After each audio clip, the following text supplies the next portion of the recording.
संभावित प्रश्न जो एग्ज़ाम में आने वाली हैं उसी तरीके के प्रश्नों का ये संग्रह मैं आज लेकर आई हूँ आप लोगों के सामने। जो रिव्यू दे रहे हैं जो एग्ज़ाम सेंटर पर जा के जो इंस्टीट्यूट वाले रिव्यू दे रहे हैं उससे शायद आपको क्लियर कट पता ना चले कि किस तरीके के क्वेश्चन आ रहे हैं। तो वही क्वेश्चन लैंग्वेज बेस्ड मैं आज इस सेशन में लेकर आई हूँ आप लोगों के लिए, ताकि आप लोगों को बहुत ही अच्छे तरीके से समझ आ सके कि किस पैटर्न पर एग्ज़ाम में क्वेश्चन आ रहे हैं। तो आप टेंशन बिल्कुल मत लीजिए और चैनल पर नए हैं तो सब्सक्राइब कर लीजिए। इसी तरीके के क्वेश्चन आपके एग्ज़ाम में आ रहे हैं तो ऐसे ही पढ़ के आप बढ़िया से एग्ज़ाम देने जाइए फ्री माइंड से। Hey friends, welcome and welcome back to my channel Smita the smile. कैसे हैं आप सब लोग? आशा करती हूँ आप सब लोग बहुत ही अच्छे होंगे और आपकी तैयारी भी बहुत अच्छे तरीके से चल रही होगी। आज मैं कुछ इस तरीके के क्वेश्चन लेकर आई हूँ आप लोगों के सामने, जो कि आप लोगों के एग्ज़ाम पैटर्न पर आधारित हैं। जैसे कि समझ पर आधारित जो क्वेश्चन आ रहे हैं एग्ज़ाम में, उसी से रिलेटेड क्वेश्चंस मैं लेकर आई हूँ ताकि आप लोगों को कुछ हेल्प हो सके। और लगभग ये ऐसे ही क्वेश्चंस एग्ज़ाम में आ रहे हैं तो आपको हेल्प मिलेगी इससे, तो इसलिए मैं उसी तरीके का वीडियो आपके सामने लेकर आई हूँ जिस तरीके का आपको एग्ज़ाम में पैटर्न आ रहा है। जैसे कि समझ पर आधारित या लैंग्वेज बेस्ड क्वेश्चन आ रहे हैं। और थोड़ी सी समझ अगर आपकी डेवलप्ड हो गई है तो आपसे क्वेश्चंस बनने पॉसिबल हैं, क्योंकि इजी क्वेश्चन आ रहे हैं, समझ पर आधारित क्वेश्चन आ रहे हैं। तो आप क्वेश्चन काफ़ी हद तक बना ले पा रहे हैं और नंबर अच्छे ही आ रहे हैं। मैंने काफ़ी रिव्यू देखे हैं तो बहुत सारे स्टूडेंट हैं जिनके जो क्वेश्चन अच्छे से हैंडल कर पा रहे हैं और उनके बहुत ही अच्छे नंबर आ रहे हैं और उनका सिलेक्शन होना भी पक्का है। तो इसी तरीके के क्वेश्चंस मैं लेकर आई हूँ आप लोगों के लिए। आपकी जिनके एग्ज़ाम अभी नहीं हुए हैं उनकी हेल्प हो जाएगी और उनको एग्ज़ाम देने से पहले इस तरीके के क्वेश्चंस का रिवीजन कर लेंगे तो सेम ये क्वेश्चन ना आने के बाद भी अगर आपने इस तरीके के क्वेश्चंस को से डील किया हुआ है तो आपकी समझ विकसित होगी और आप उस तरीके के भी क्वेश्चन कर पाएंगे। क्वेश्चन वही हैं, आंसर भी उनके वही हैं, बस थोड़ी सी लैंग्वेज डिफरेंट कर दी गई है, लैंग्वेज को घुमा के दिखाया गया है। तो वो आप अगर आपने अच्छे से टॉपिक पढ़े हैं तो आपसे वो बन जाएंगे और आप हैंडल कर पाएंगे। चलिए क्वेश्चंस को देखते हैं और सेशन को आगे बढ़ाते हैं। इसी तरीके के इजी टू मॉडरेट ही पेपर आ रहा है, कोई हाई लेवल का टफ लेवल का एग्ज़ाम नहीं आ रहा है। तो आपसे बन जाएंगे, बस आप इस तरीके के क्वेश्चंस को पढ़िए, समझिए और अपना थोड़ी सी समझ को डेवलप करिए। काफ़ी लोग ऐसे हैं जिनके अप्रैल में एग्ज़ाम है, तो अप्रैल में काफ़ी समय है अभी, तो वो बहुत अच्छे तरीके से अपना प्रिपरेशन कर सकते हैं। कुछ नया नहीं पढ़ना है, बस उसी को रिपीट करना है और थोड़ी सी लैंग्वेज डिफरेंट यूज़ कर रहे हैं तो उस तरीके के क्वेश्चंस आपके सामने पेश किए जा रहे हैं। तो आप उनको भी पढ़िए, देखिए और समझिए। इसी तरीके के क्वेश्चन आपको एग्ज़ाम में भी मिलेंगे तो आपको कोई दिक्कत नहीं जाएगी। चलिए सेशन को आगे बढ़ाते हैं और क्वेश्चंस को करते हैं। क्वेश्चन नंबर फर्स्ट है, प्रधानमंत्री मातृ वंदना योजना कब शुरू की गई थी? देखिए फ्रेंड, योजनाओं से काफ़ी क्वेश्चंस आ रहे हैं तो आपको इनसे घबराना नहीं है। वैसे भी आप योजनाएं बहुत अच्छे तरीके से कंप्लीट किए हुए हैं तो आपको बन जाएंगे। चलिए पढ़ते हैं। जो मातृ वंदना योजना है वो कब प्रारंभ की गई थी, ये पूछा जा रहा है।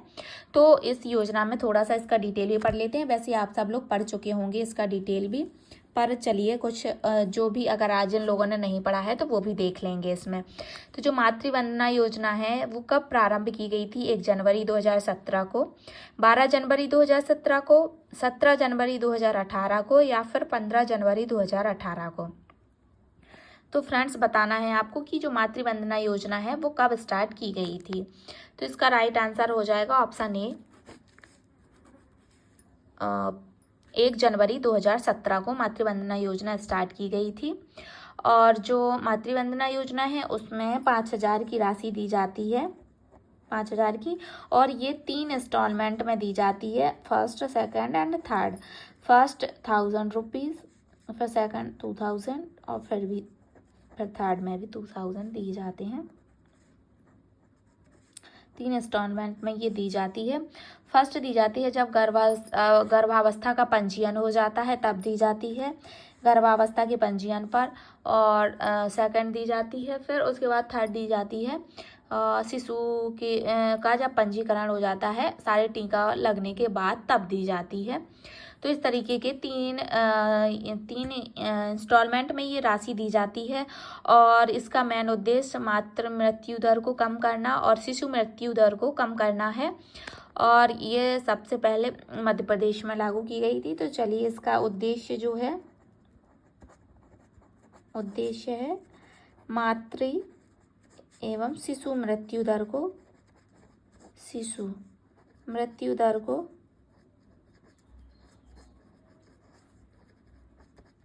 कम करना, ये इसका मेन उद्देश्य माना जाता है।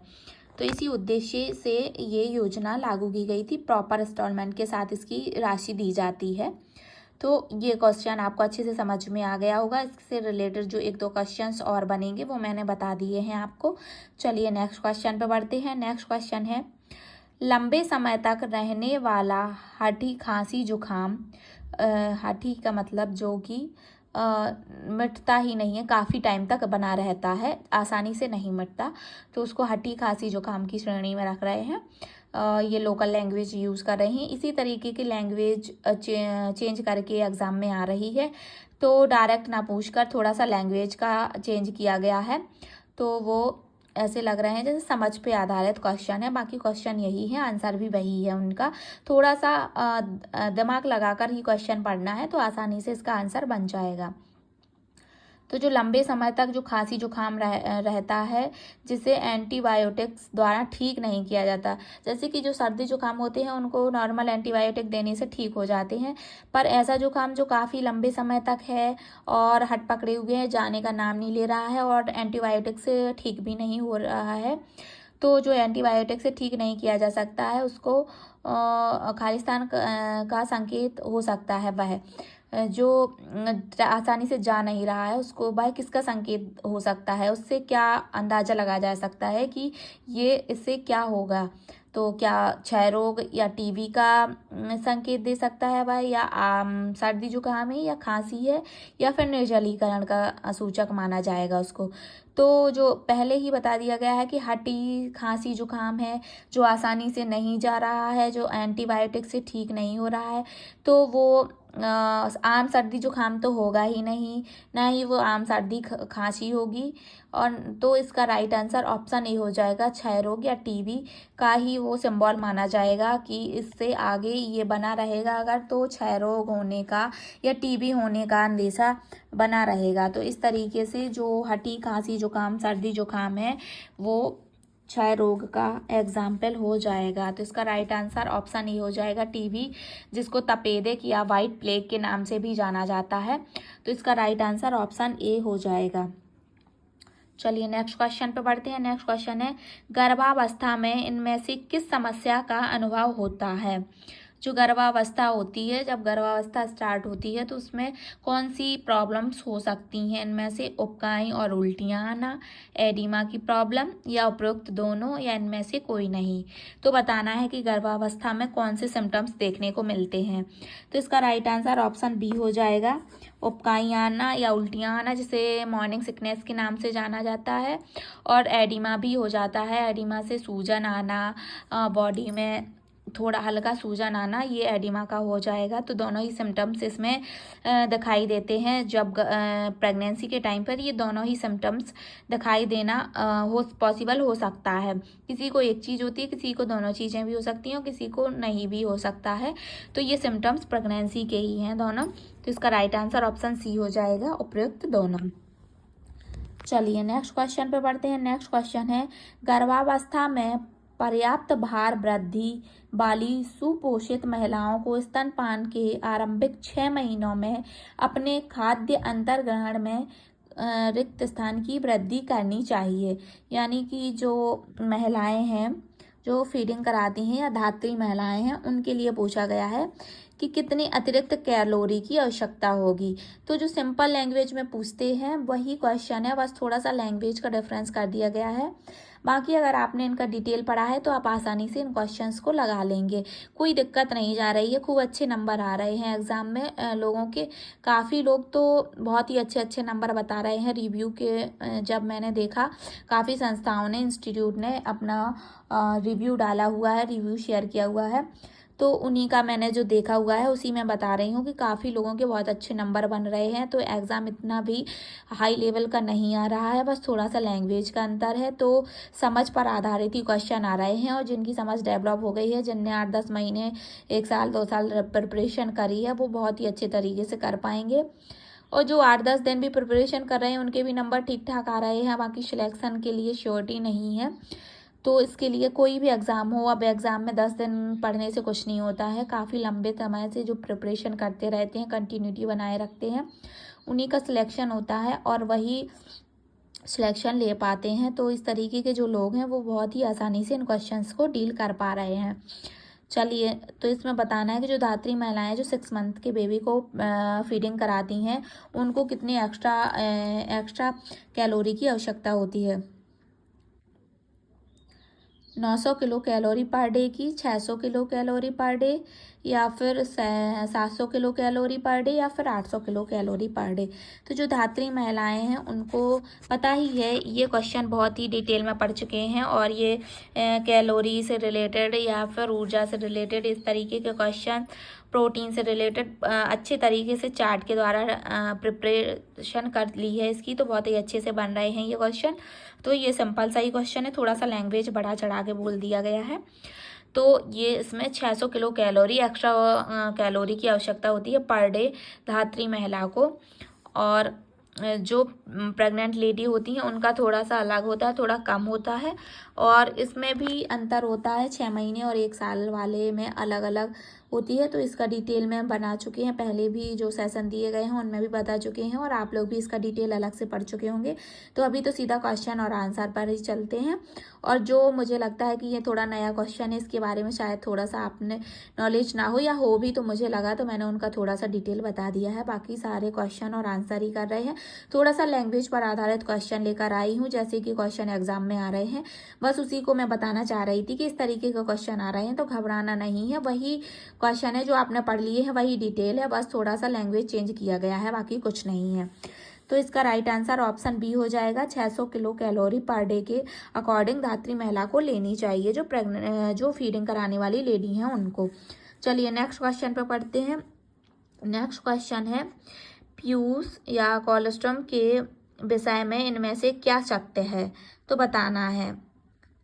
कोलेस्ट्रॉम के बारे में बताना है कि इनमें से जो 4 ऑप्शन दिए गए हैं उनमें से ये क्वेश्चन उसी के अकॉर्डिंग है, तो वो बताना है कि कौन सा है। नवजात शिशु इसका संश्लेषित कर लेते हैं या कर सकते हैं, और यह जन्म के बाद के शुरुआती कुछ दिनों तक माता के स्तनों से स्रावित होता है, और यह एंटीबॉडी का स्रोत है, या फिर इसमें मुख्यतः वसा होता है, या फिर यह दुग्ध स्राव को उद्दीप्त करने वाला हार्मोन है।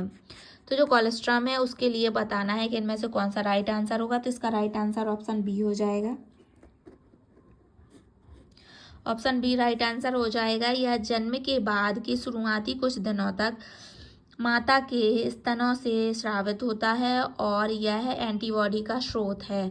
जो मदर का मिल्क होता है, जो फीडिंग कराती हैं स्टार्टिंग के 3 से 4 दिन में महिलाएं, उनमें एक येलो कलर का जो लिक्विड निकलता है उसी को ही कोलेस्ट्रॉम करते हैं। वो बहुत ही पौष्टिक होता है बच्चों के लिए, तो वो बच्चे जन्म के बाद ही उसको लेते हैं, तो बहुत ही ज़्यादा प्रोटीन हाई लेवल की एनर्जी इससे प्राप्त होती है।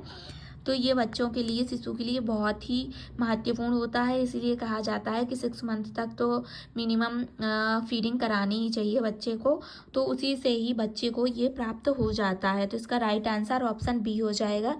यह जन्म के बाद से के कुछ शुरुआती दिनों तक माता के जो स्तनों से जो स्रावित होता है उसे, और उसी से एंटीबॉडी बनाता है। तो राइट आंसर ऑप्शन बी हो जाएगा।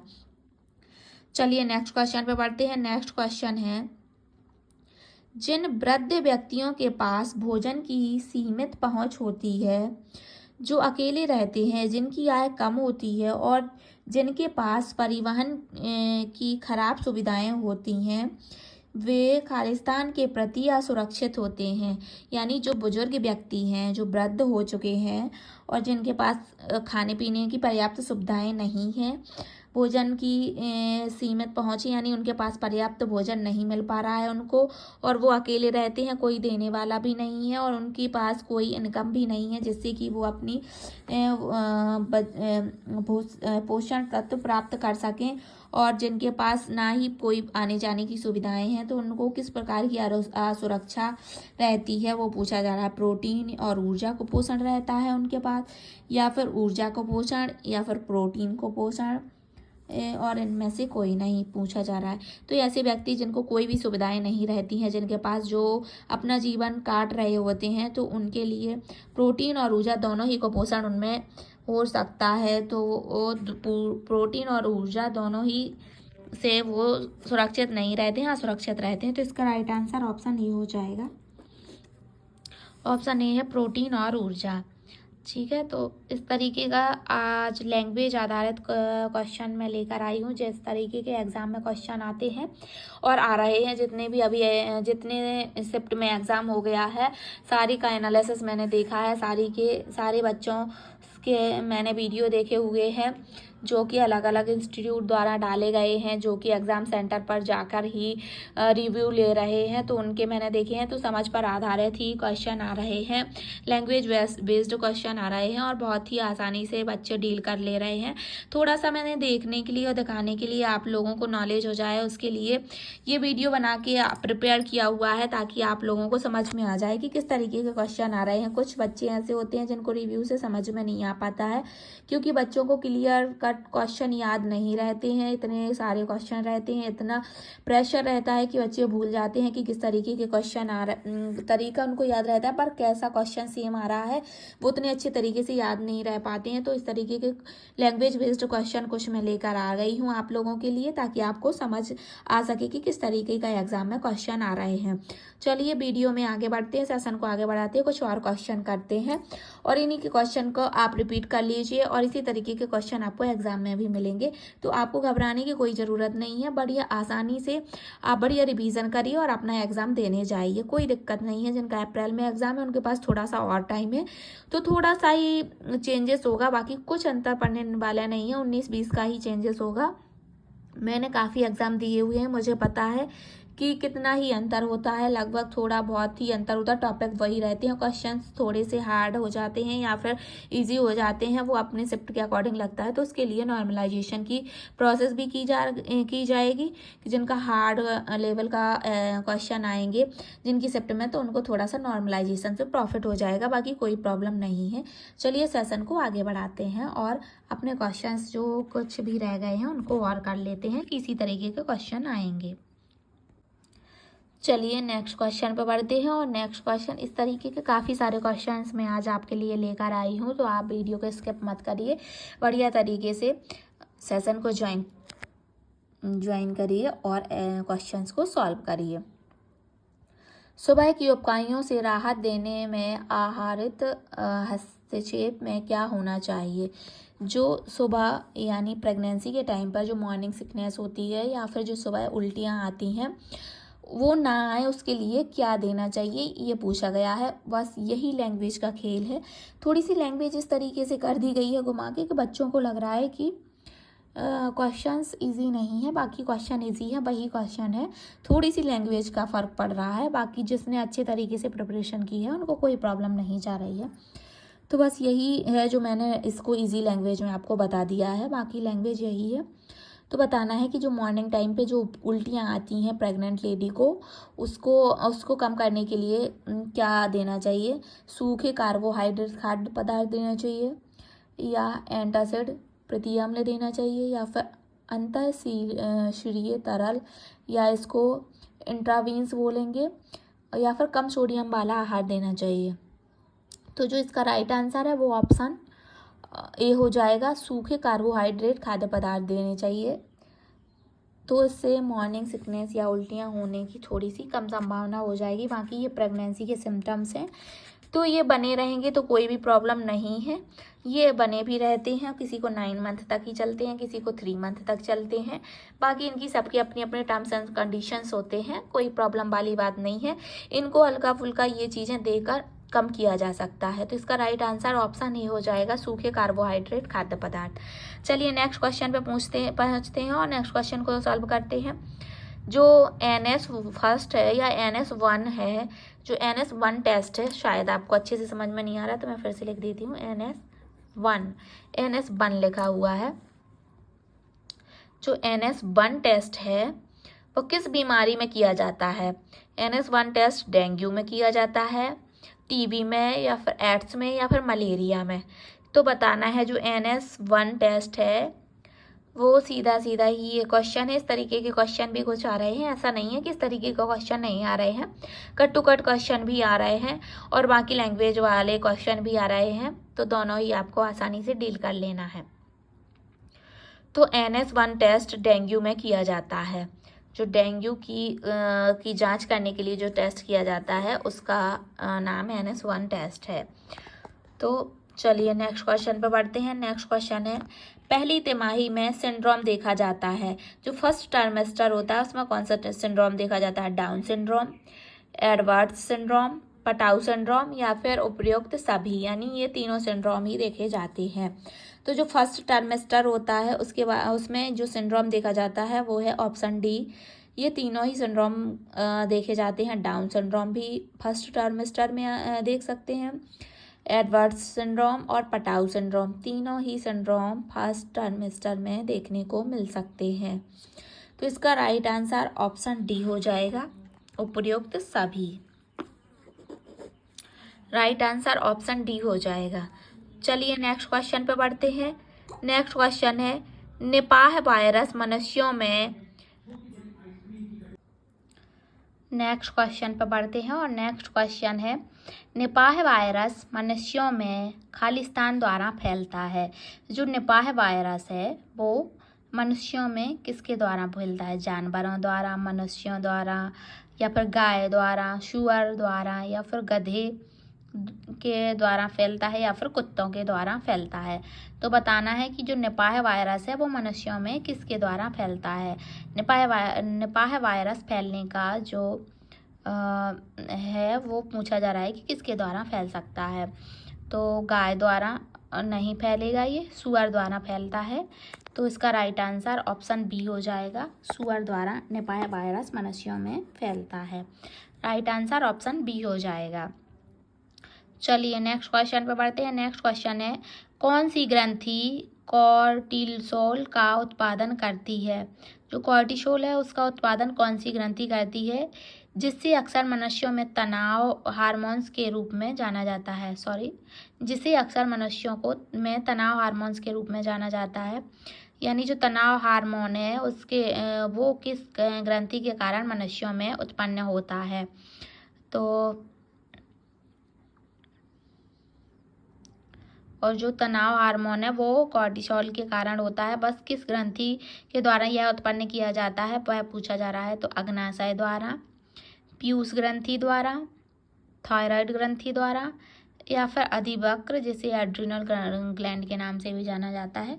तो बताना है कि किस ग्लैंड के द्वारा कॉर्टिसोल हार्मोन उत्पन्न किया जाता है और जो कि तनाव हार्मोन के रूप में भी जाना जाता है। तो जो कॉर्टिसोल है वो एड्रिनल ग्लैंड के द्वारा ही उत्पन्न किया जाता है। तो इसका राइट आंसर ऑप्शन डी हो जाएगा, एड्रिनल ग्लैंड या अधिवक्र ग्रंथि, जो कि मनुष्य में तनाव हार्मोन उत्पन्न करती है।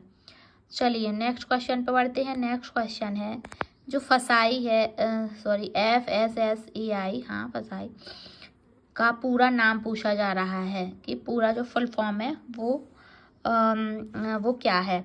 ऐसे का एग्ज़ाम में फुल फॉर्म पूछे जा रहे हैं, तो मैं एक एग्ज़ाम में फुल फॉर्म पूछे जा रहे हैं तो मैं एक फुल फॉर्म की क्वेश्चन भी लेकर आई हूँ। शायद नेक्स्ट आपके किसी के भी एग्ज़ाम में इसका फुल फॉर्म पूछा जा सके। तो बताना है जो फसाई उसका फुल फॉर्म पूछ रहे हैं।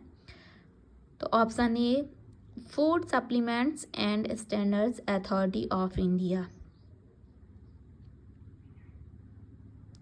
या फिर option B food supplements and safety authority of India, option C food safety and supplements authority of India, और option D food safety and standard authority of India. तो हैं सेम वही चीज़ें, बस इधर उधर कर दी गई हैं। एस का डबल एस आया है तो उसी का ही इधर उधर अदला बदली टाइप की कर दी गई है, बाकी ऑप्शंस वही हैं। तो ऐसे ही ऑप्शंस कंफ्यूज करने वाले होते हैं, क्योंकि माइंड में ये तो रहता है कि सेफ्टी भी था और सप्लीमेंट्स भी था, डबल एस थे, तो बाकी सारे ये ऑप्शंस में सेम ही दिए गए हैं, तो कुछ ना कुछ कन्फ्यूज़न तो है ही। तो बताना है कि कौन सा ऑप्शन सही होगा, आपको बताना है। ये थोड़ा सा ही चेंज किया गया है और ये कन्फ्यूज़न के लिए किया गया है। तो मैं इसका राइट आंसर बता देती हूँ, एकदम इसको अच्छे तरीके से रट लो, शायद ये आपके एग्ज़ाम में आ जाए।